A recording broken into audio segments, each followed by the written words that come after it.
Hello there everyone, welcome to the channel if you're new, welcome back if you aren't. I am EDJ, and now we're gonna be, last video we covered the funeral of Caesar, which was just a wild, chaotic event, which is just set into motion, the chaos and the upcoming civil wars perfectly. So, and just the all-around vibe of the late Republic, right? So now we're going to be fighting about Cicero's finest hour and what exactly that entailed, which I know nothing about Cicero really. So this will be a very interesting, video for me, as I have absolutely no idea what the heck is about to happen. So yeah, without any further ado, let's just find out what exactly is Cicero's finest hour. It took about 10 days for Octavius to learn of his great-uncle Caesar's death.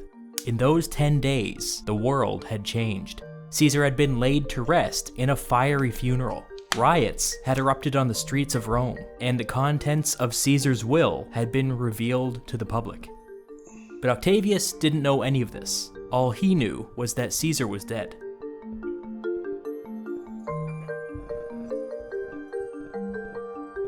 Octavius was in Illyricum, overseeing preparations for Caesar's eastern campaigns. Those campaigns were probably off now, but what did that mean?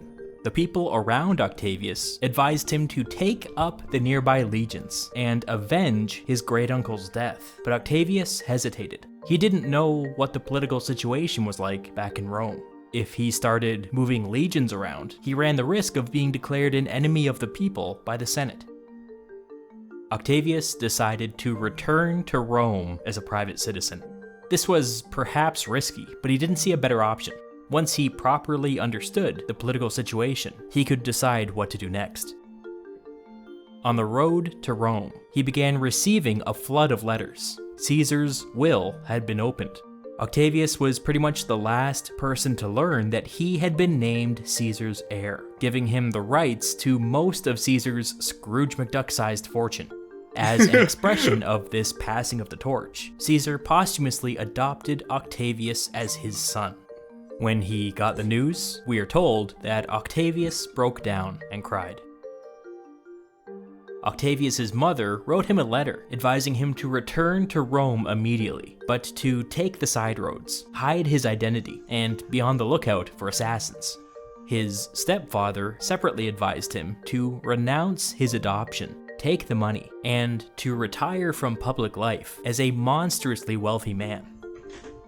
With a lot of conflicting advice coming his way, Octavius came up with his own plan. He would accept the adoption. From this moment forward, he would go by the name of Gaius Julius Caesar, the same as his adoptive father. This is hella confusing, and so historians have, over the years, decided to assign this new Caesar with the name Octavianus, or Octavian for short, which is just the past tense version of the name Octavius. But it's important to remember that this is solely a convention among historians, and that, as far as his contemporaries were concerned, he was a second Caesar. When Octavian landed in Italy, he appeared in public under his new name. The crowds hailed him as his father's son. The Senate and the people were put on notice. The heir to Caesar was returning to Rome.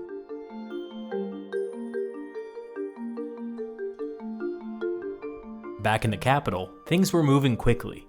Antony and Lepidus had already pressured many of Caesar's assassins into leaving the city, which was good for them, but now they needed to look inward. If the Caesarian faction was to survive, the Antony-Lepidus alliance had to remain strong. As a first step, Antony's daughter was engaged to marry Lepidus' son, both of whom were children. This was a good start, but it was all symbolic. What else could they do? There was the matter of the Pontifex Maximus. The position of Rome's chief priest was a lifetime appointment, previously held by Caesar. But here's the thing. Sometime within the last year or so, the Senate passed some minor piece of legislation that said that Caesar's son would succeed him as Pontifex Maximus, Octavian. This was a problem. Antony did some quick thinking and argued that since Octavian hadn't physically come to Rome and made his adoption official yet, legally speaking, Caesar had no son, at least for the next few days. Antony hastily called an election and made sure that his partner Lepidus took Caesar's place as Pontifex Maximus. The fact that it was Lepidus and not Antony offers us an insight that maybe Antony considered himself a junior partner in this alliance.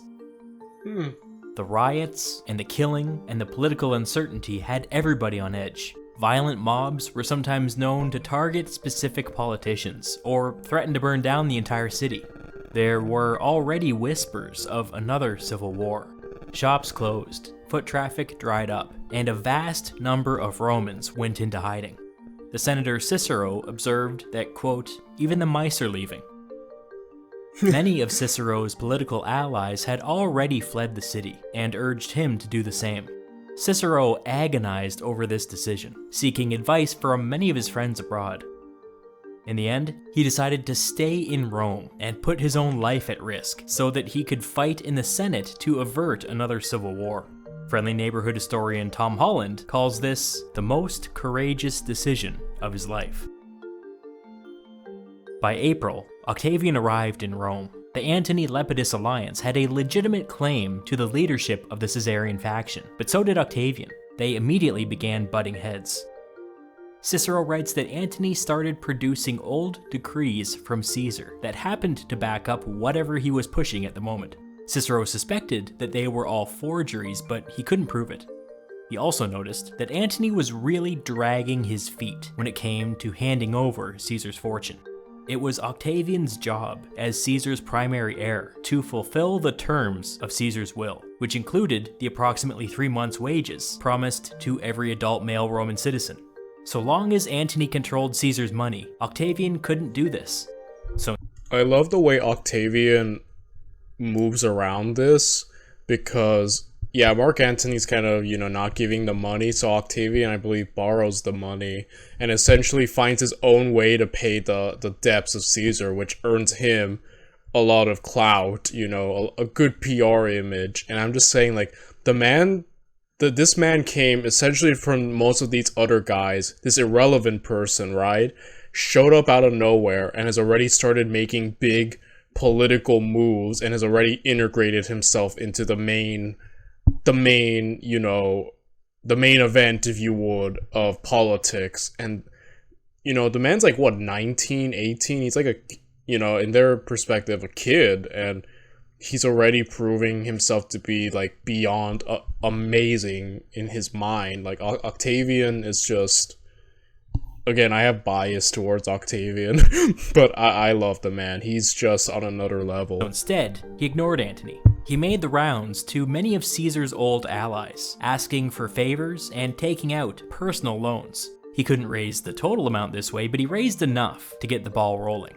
People began receiving their money. But the most important aspect of this is that he let the public know that he was putting his own credibility on the line so that he could fulfill Caesar's commitment to the people.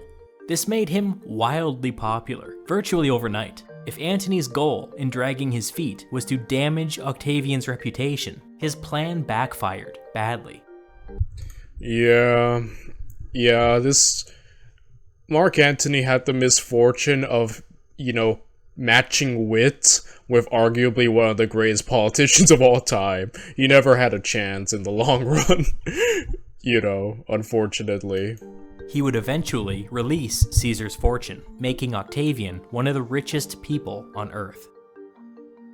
By the summer of the year 44, Roman politics had completely realigned. Antony was still technically running things as consul, but Cicero was now the leader of a vocal anti-Antonian faction in the Senate. As Antony attempted to assert his dominance, Cicero fought him tooth and nail. The big debate over the summer was over what to do with the province of Cisalpine Gaul. Next year, Antony was due to take over as the governor of Macedonia. This was a great province. It came with 6 legions attached to it, but it wasn't the best province. The best province, given Rome's recent history, was Cisalpine Gaul. It came with a couple legions, a vibrant tax base, and most importantly, it was close to Rome. The threat of crossing the Rubicon was everything now. Whoever was the governor of Cisalpine Gaul had the opportunity to dominate Roman politics from a distance. But here's the thing.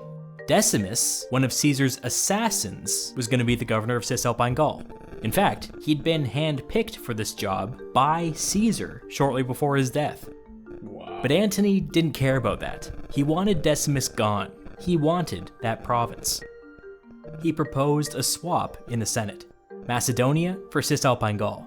But he had some conditions. First, Antony wanted to bring over the 6 legions from Macedonia and keep the 2 in Cisalpine Gaul, giving him a massive army. Second, he wanted his brother Gaius Antonius to take his place as the governor of Macedonia, leaving Decimus with just his toga in his hands. It's pretty clear what was going on here.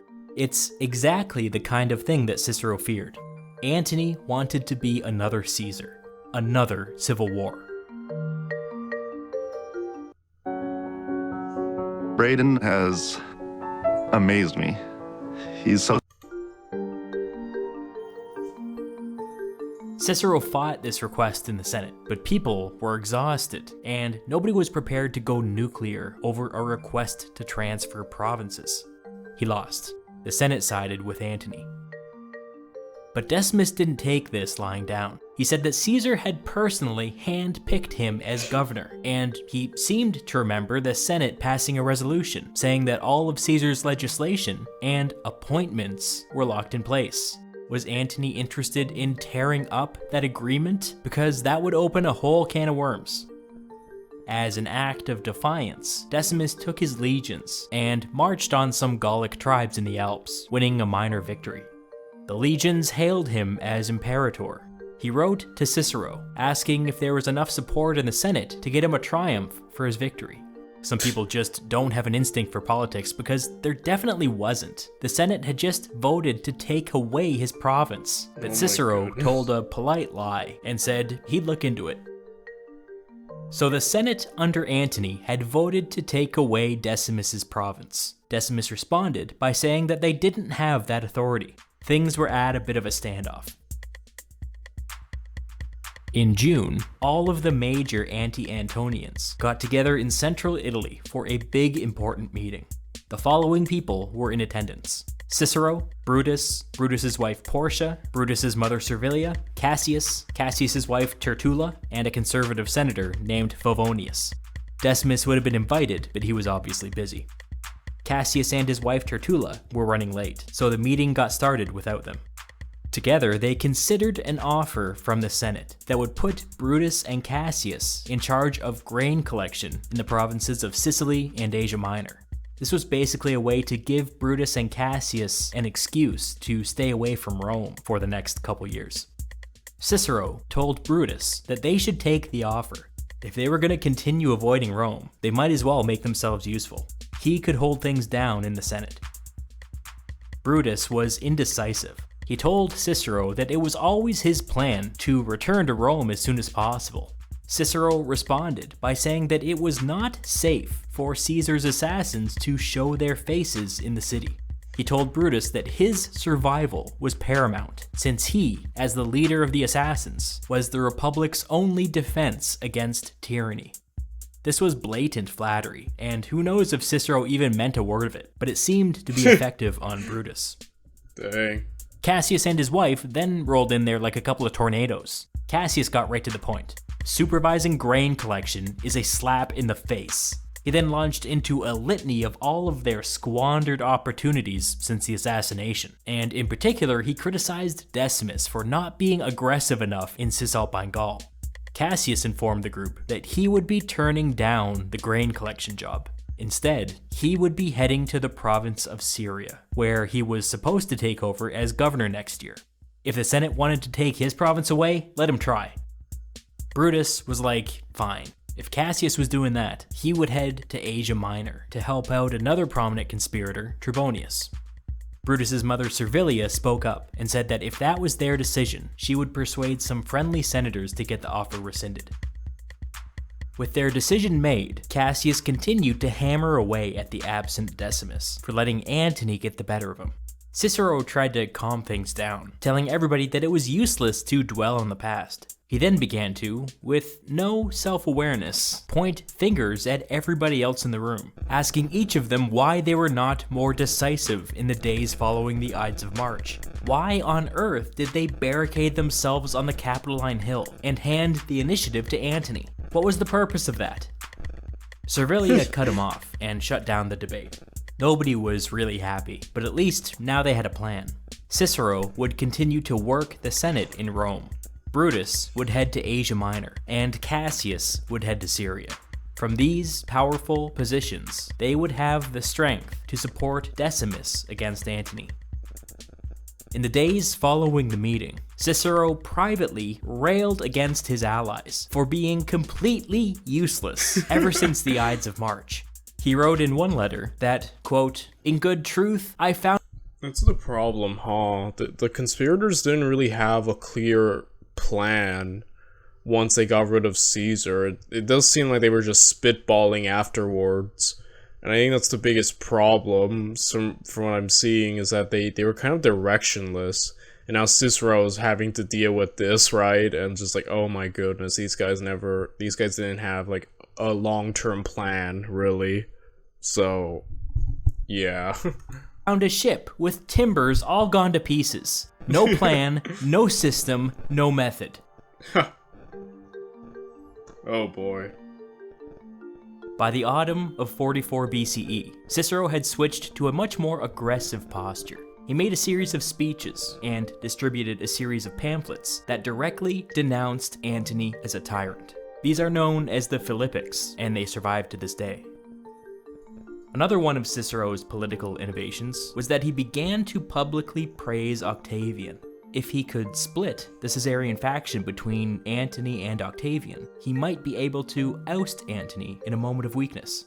Octavian welcomed the support of Cicero and used the opportunity to ramp up his own criticism of Antony. Over this period, Cicero and Octavian got really close. Octavian began calling the older man father as a sign of respect. The opportunity to split the Caesarian faction came sooner than anybody expected. In October of 44, when Antony left Rome to inspect some legions, Octavian used his newfound wealth to raise a private army and march on Rome. It wasn't a very big army, only 3,000 retired soldiers, but it was enough to occupy the city. And just like that, a civil war had begun. It was incredibly sudden and strange. Nobody had bothered to make any official declarations or anything, it just happened.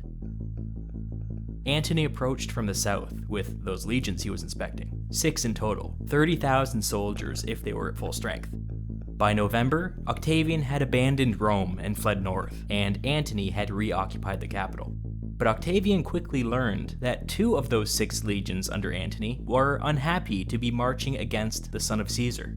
At their first opportunity, they abandoned Antony and came over to Octavian's side. Antony's first instinct was to have Octavian declared an enemy of the people, but with several of his legions defecting and Cicero leading a vocal anti-Antonian faction in the Senate, he wasn't sure if such a thing would pass. Both sides now appealed to Decimus for support. With his 2 legions, he could easily tip the balance in either direction. But there was never any doubt. Decimus sided with Octavian. Cicero ramped up his attacks in the Senate. All of the pieces were falling into place. Cicero is brave, though arguably it ends up coming back to bite him, right? When he gets killed and then his hands, I believe it was both his hands and his head got, nailed to the Senate door, so brave man in his own right, but yeah, it didn't work out. Being close with Octavian did not work out. Yeah, I just like it. Just giving off the biggest "you suck" speeches in the Senate daily to Mark Antony. But Antony surprised everybody. He marched north around Octavian's legions and headed straight for Decimus in Cisalpine Gaul. Antony's legions outnumbered Decimus's by 2-1, but honestly half of those under Decimus were straight up rookies, so really it was more like 4-1. Cicero urgently wrote to Brutus, who was currently in Greece, urging him to bring all available legions to Decimus's aid. Brutus was kind of baffled by this. Had they all lost their minds? Had they really thrown in their lot with the son of Caesar? If the Caesarian faction was fighting amongst themselves, that was good. Just sit back and wait for the dust to settle. What were they thinking?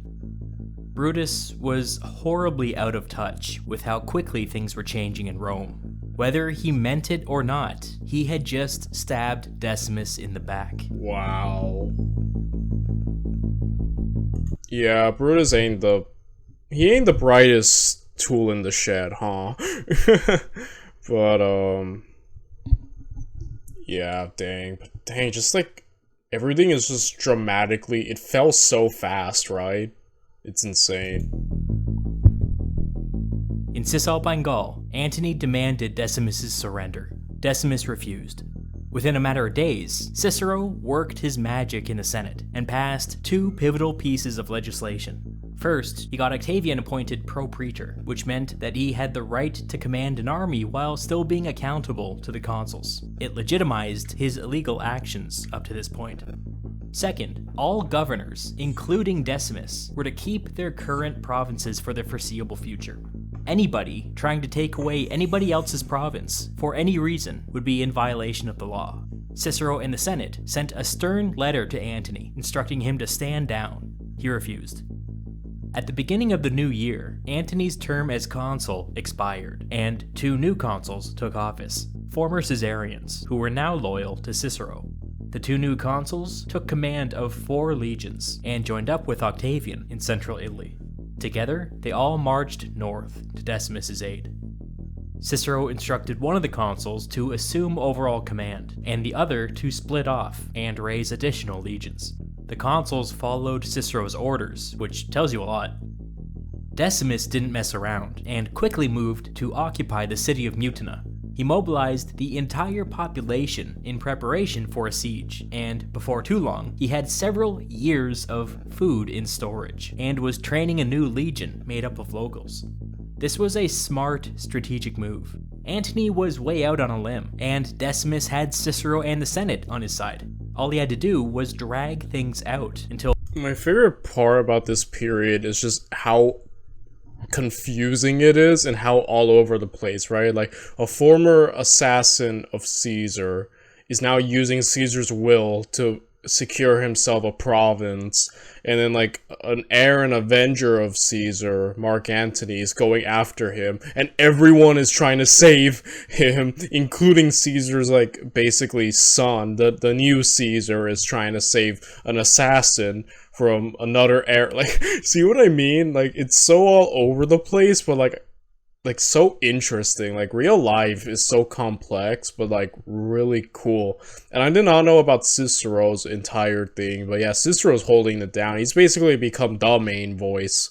He's always been prominent and important, but here he's just going for it. He's taking the ball and he's running right now. Friendly legions arrived. Antony must have finally realized that he was in a sticky situation, because his next move was to send a peace offer to Cicero. He would withdraw from Cisalpine Gaul, he said, if the Senate would agree to grant him the province of Transalpine Gaul, which was all the territory north of here, basically all of Caesar's conquests from the Gallic Wars. Obviously, Cicero said no. The 1-year anniversary of Caesar's assassination came and went with very little fanfare. In April, Octavian and one of the consuls arrived in Cisalpine Gaul. They outnumbered Antony 7 legions to 4, but since many of their legions were new and inexperienced, and Antony's were not, they judged that the two sides were basically equally matched. They decided to wait for the other consul to show up with 4 additional legions. But Antony surprised everybody for a second time. He abandoned the siege of Mutina and marched south, back around Octavian and the one consul, and set up between the two armies. Antony set an ambush and tricked the consul to the south into attacking through some wetlands. The fighting was exhausting, but by the end of the day, Antony's legions had stormed the enemy camp. The consul was killed in the fighting. Octavian and the other consul sent help, but they arrived too late. There was another minor clash, but Antony and his exhausted legions withdrew back to the north. Octavian and the only remaining consul decided not to delay any longer. They marched to relieve the siege of Mutina.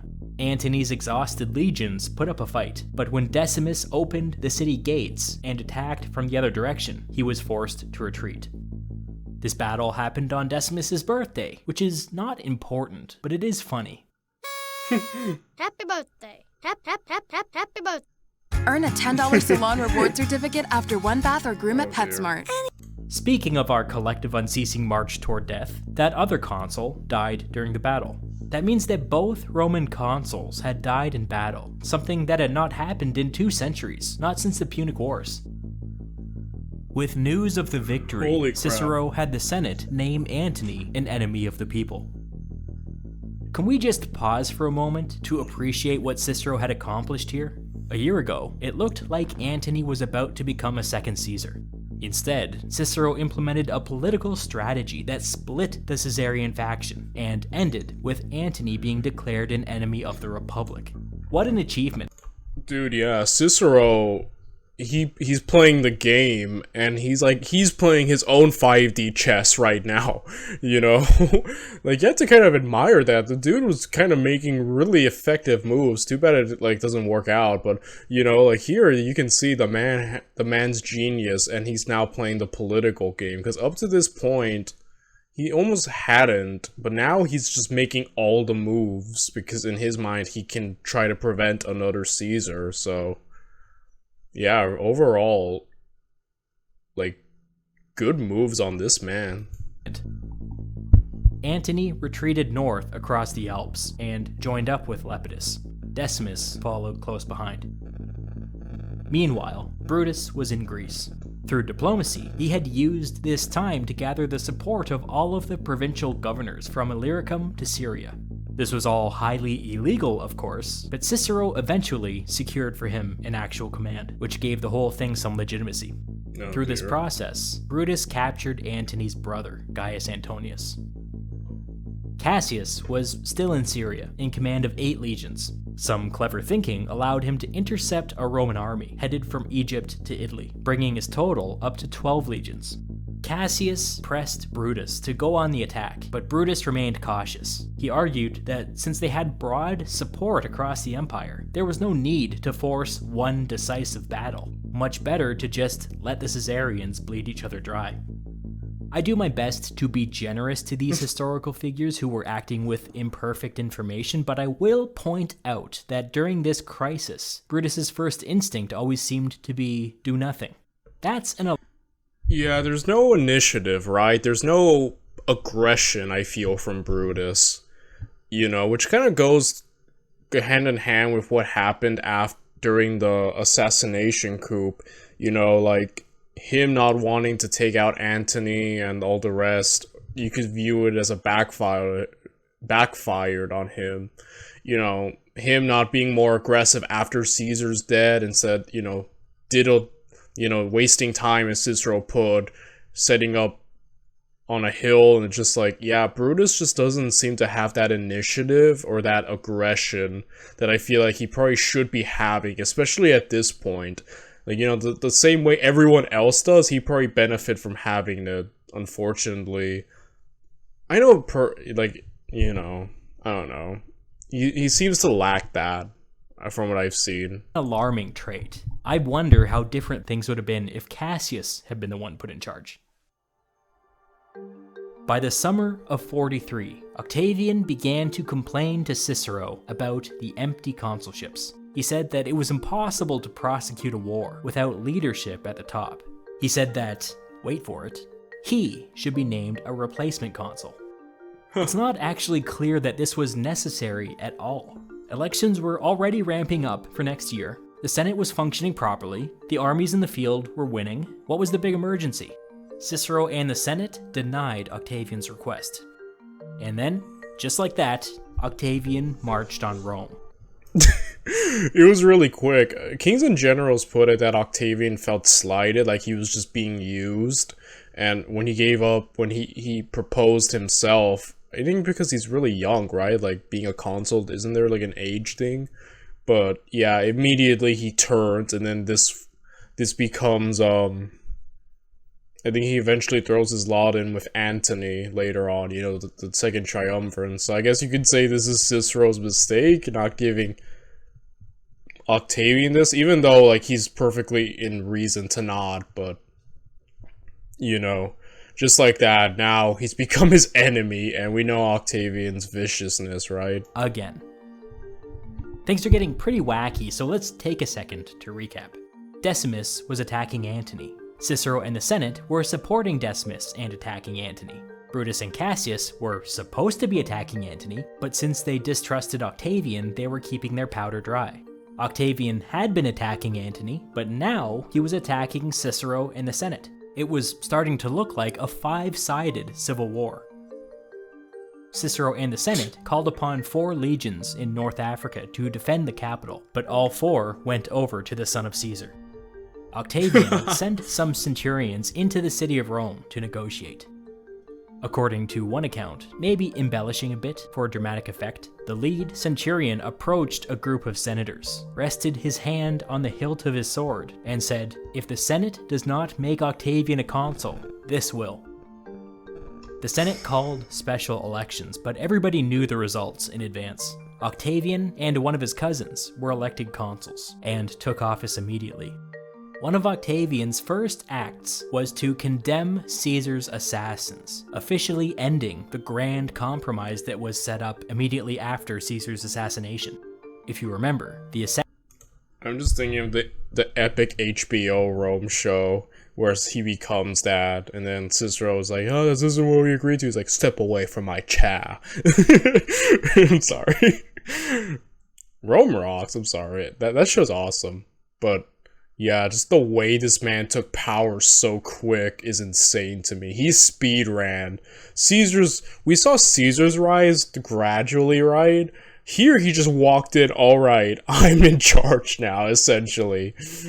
Assassins were granted amnesty in exchange for ratification of Caesar's political acts. That was all over now. Octavian had altered the deal.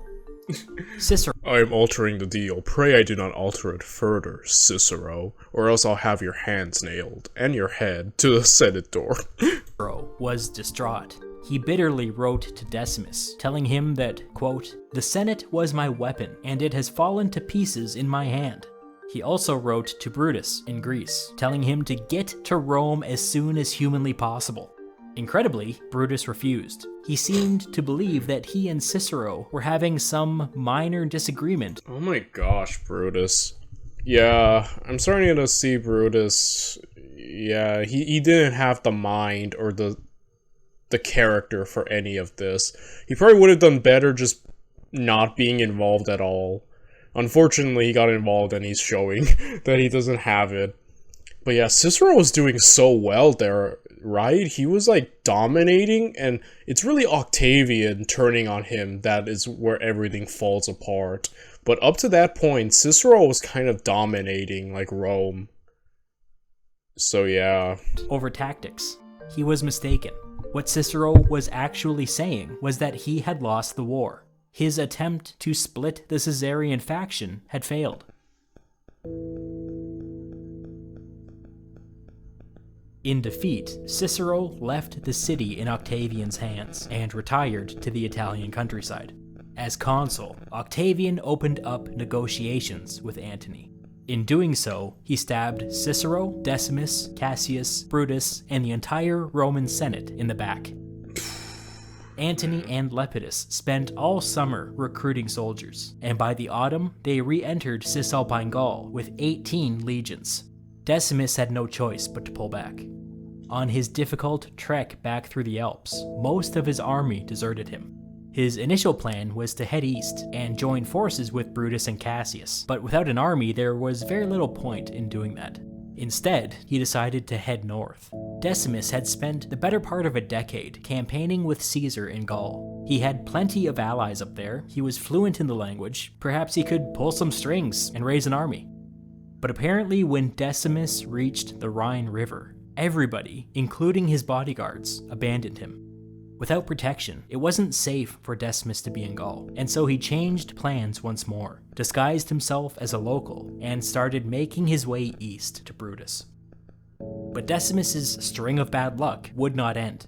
While going through a totally routine checkpoint in Cisalpine Gaul, a Roman soldier recognized his face. Decimus was captured, and Antony demanded his head. Within a few days, he got it. Dang, Decimus completely... Talk about the worst luck ever, right? Wow. Sad. Then again, he was also a conspirator, so yeah. Late in the year, Octavian, Antony, and Lepidus met near the border of Cisalpine Gaul and Italy to negotiate a deal. This deal would become known to historians as the Second Triumvirate. Unlike the First Triumvirate between Caesar, Pompey, and Crassus, this was official, backed up with the full force of law. All three triumvirs would be awarded dictatorial power for 5 years. In addition to this, each would be responsible for governing a portion of the western half of Rome's empire. Remember, Brutus and Cassius still controlled the east. Antony would control Gaul, which is exactly what he had wanted since the beginning. Lepidus would control Spain. Octavian would control North Africa and the Mediterranean islands like Sicily and Sardinia. You can tell from this agreement that Octavian was the junior partner here. The triumvirate also gave the three the ability to make law without consulting the Senate or the people of Rome. This is, frankly, what Cicero had feared all along. Unchecked authoritarian power. Yeah, they thought Caesar was bad. Second Triumvirate, wait for the purges, Cicero. It gets worse. You people, they probably will regret killing Caesar. They were like, man, at least Caesar at least was merciful. These guys are brutal in what they do afterwards. Roman monarchy with 3 heads.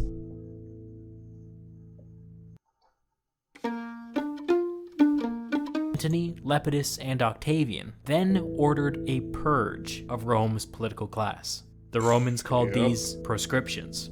This was not without precedent. The dictator Sulla had ordered large proscriptions 40 years earlier. But this was regarded as a traumatic event, not only to Rome's political class, but to Caesar personally, who was careful to avoid doing the same thing when he came to power.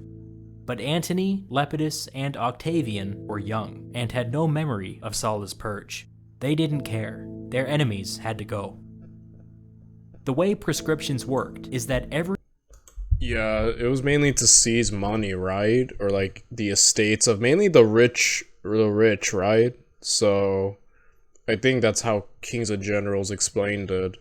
But yeah, it goes to show you, Caesar's clemency was not repeated in his successors. Octavian was brutal, specifically him was brutal in amassing power and not being forgiving like you know, like Julius was. So it's like, yeah, you created a monster when you thought you were killing one. It's just, wow. every day, a list would be posted in a public place with the names of those that had been proscribed. Anybody on the list was instantly stripped of their citizenship and was no longer under the protection of Roman law. Any citizen who ratted out or murdered a proscribed person was entitled to seize a portion of their wealth, with the rest going to the state. The proscriptions were truly a repugnant practice. They turned a whole generation of murderers into millionaires. Of course, many fled as soon as their names appeared on the proscription lists, but the promise of wealth completely destroyed friendships and tore families apart. It was horrible. As much as a third of the Roman Senate was proscribed, as well as thousands of other rich citizens. In fact, the historian Appian writes that some were proscribed simply because they were rich. That's bad, I think? No, yeah, that's bad. Murder's bad. Yeah, We're anti-murder in this it gives the Reign of Terror vibes, doesn't it? Oh boy. house. There was an ongoing negotiation between Antony, Lepidus, and Octavian as to who would appear on the proscription lists. In the end, they were all forced to compromise and give up people who they would have preferred to save. Antony gave up his uncle. Lepidus gave up his brother. Octavian gave up Cicero, the man. You know, I think Lepidus gave off the harder one. His straight up own brother. But But goes to show you he was committed, right, to the cause.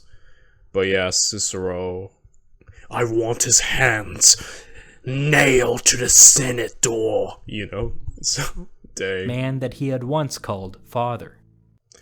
Yeah, Cicero, you threw your lot in with the wrong dude. he gave you up, man. Antony was the one who insisted.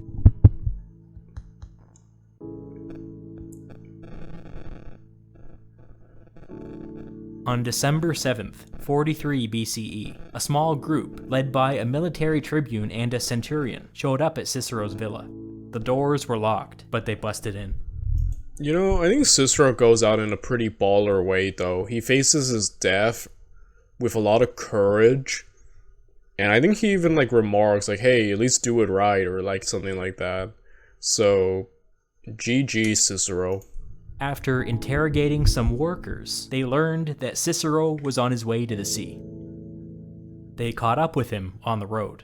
He knew that he was caught. He told his entourage to stop. They found him in a reclined position, reading. He spoke to his killers. I am stopping here. He turned to the lead centurion. Come here, soldier. There's nothing proper about what you're doing, but at least make sure you cut off my head properly.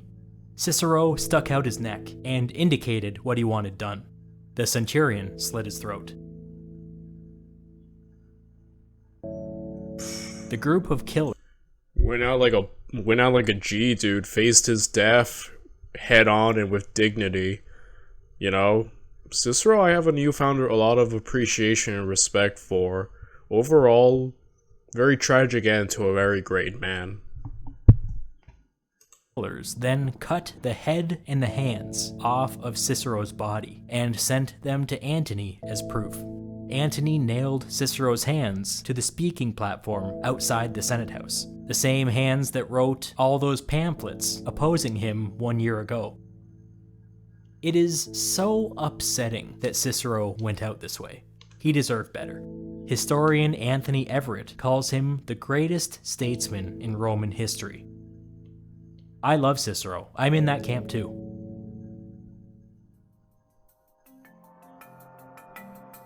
Years later, when Octavian was an old man, he caught his grandson reading something that Cicero had written. His grandson had some vague notion that this was some old enemy of his grandfather's, and so in a panic, he tried to hide the writing under his clothes. Octavian saw what he was trying to do, and had him hand it over. For a long time, he stood there, reading the words of Cicero, written in another era. In time, he handed the writing back to his grandson, saying, "My child, this was a learned man, and a lover of his country." Also, try not to get killed by Livia, please. I'm joking. No, I'm joking. But in all seriousness, though, yeah, a lot of respect on Cicero's name.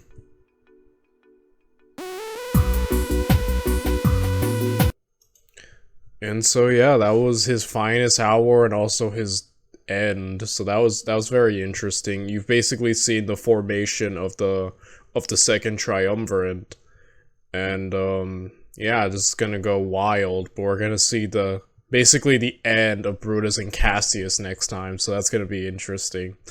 And I'll see you all then, everyone. Bye.